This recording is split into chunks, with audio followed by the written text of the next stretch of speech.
Claudette is 7 years old and feels alone, very alone. Yes, her parents love her. Yes, they want the world for her, but the world doesn't want her, or at least that's what Claudette believes. She just wants to fit in at school, fit in with her cousins, fit in with her teammates on the soccer pitch. But fitting in isn't as simple as being like others. She's different, and she knows it. She feels slow, unresponsive, not quick enough to understand her teacher or keep up with her class. The librarian calls her addle-minded. When she talks, she stutters.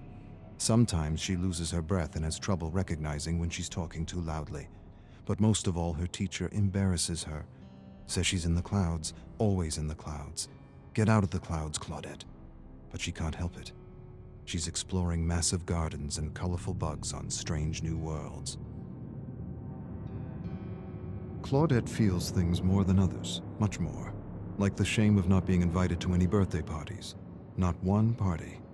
Every day her parents ask her who she played with at lunch, and every day she lowers her chin and tells them that she doesn't want to talk. Her parents ask her teacher, and her teacher tells them she likes to play alone.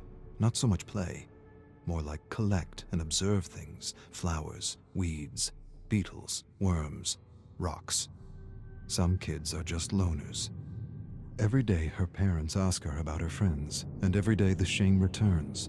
They want her to have friends. More than that, they want a list of names for her birthday. But she doesn't have a list of names. She doesn't even have one name. Claudette observes a beetle while her classmates chase one another around the playground. She wants to play, but no one wants to be around her. She doesn't want to think about it. Thinking about it hurts. Thinking about it reminds her she will disappoint her mother again. Her mother just wants her to have a friend, but making a friend isn't easy, not for Claudette. And she wishes more than anything that it was as easy for her as it was for others. She wishes she had a friend to make her parents worry less. Maybe they would even be proud. Maybe she should give up her passion for bugs and flowers. Maybe that would help. Maybe then she would be like other kids. But the need to explore and collect is strong. It is not beyond her. It is her. Claudette loves to collect things, and she knows this is why many call her weird. Her father tells her she's perfect the way she is.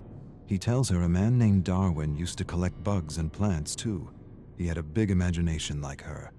He often mused on ideas and theories, and boy did he come up with a whopper of a theory. He explains the theory, and she understands. Her father has a way of taking complicated ideas and making them easy to understand. Darwin. Claudette likes the name. She smiles, stares at her favorite blue and green beetle, and names him Darwin. Claudette's mom is crying. She's upset because Claudette is having trouble in school. Her grades are lower than they've ever been. She doesn't understand what she's doing wrong as a parent. Her dad says she's doing nothing wrong. He says Claudette's wired differently, and that's okay. Her mom doesn't want her to collect plants and bugs anymore.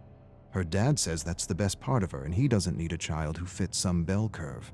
More than this, he defends her. He tells her mother that the greatest treasures gifted to the world were from those who didn't conform, who weren't normal, who didn't fit some outdated bell curve. Tolstoy, Tesla, Einstein, Shakespeare. Her mother doesn't care. A sudden cry escapes her lips. I don't want her to repeat the year. Claudette hides under the covers pretending to be asleep, pretending she can't hear the yelling. Her mother wants her to get special help, but her father doesn't want to alienate her. He's right. Claudette doesn't want the other kids to know she needs special help. They'll laugh at her. She'll figure things out. She promises she will. Her new substitute teacher, Mrs. Cahill, is helping her. A lot more than the other teacher who always said she was in the clouds.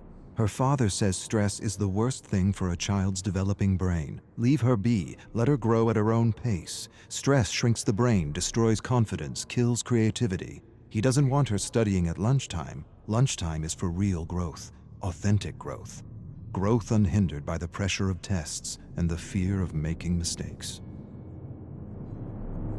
Claudette's mother is happy because her grades are improving. A single teacher can make a difference, can make all the difference, especially this teacher. Mrs. Cahill. Other kids call her strange and weird, but Mrs. Cahill isn't weird. She just gets it. She understands because she had a tough time learning when she was a student. This is why she makes an extra effort to help Claudette, to help her understand what she is explaining in class without alienating her. Claudette is happy because her new teacher is helping her, really helping her. She's learning new things every day. More than facts and vocabulary, she's learning how to learn, or rather, she's learning how she learns, and that is the key. But her teacher is doing something else. Her teacher is talking to her. She's talking to her about her issue, and how her issue is really a blessing in disguise if she can just learn how to succeed in a system that favors one type of smart at the expense of all the others. A system that frowns on taking chances or making mistakes, when making mistakes and taking chances is what is needed for learning, for true learning. Her teacher tells her that she has passion, and passion is everything. Claudette knows she's not like other kids and she doesn't have to be. Things like bell curves and ideal student don't apply to her, and that's okay. The ideal mold is a prison for those wired differently, and her teacher has set her free. Her grades are getting better and a test is coming. She writes, visualizes, and imagines everything she needs to remember, and somehow this works. The right teacher at the right time can make all the difference.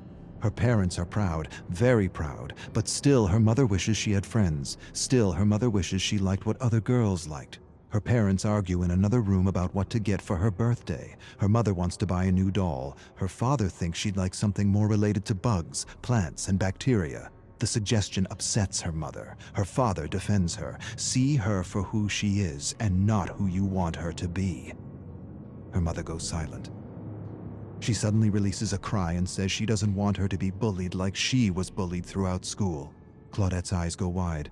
For the first time in her life, she realizes her mother's wired differently too. Claudette will be 8 years old tomorrow. She should be eager. She should be excited. She should be counting the hours, minutes, seconds. Instead, she is none of these. She dreads the moment she will have to open her gift. Every year it's the same. Dolls, crafts, jewelry. Nothing that means anything to her.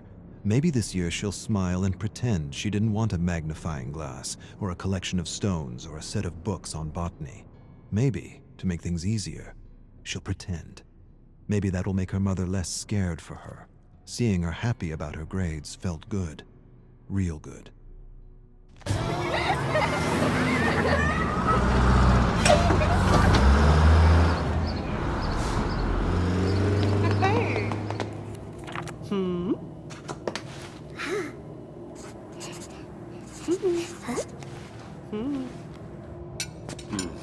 Hey.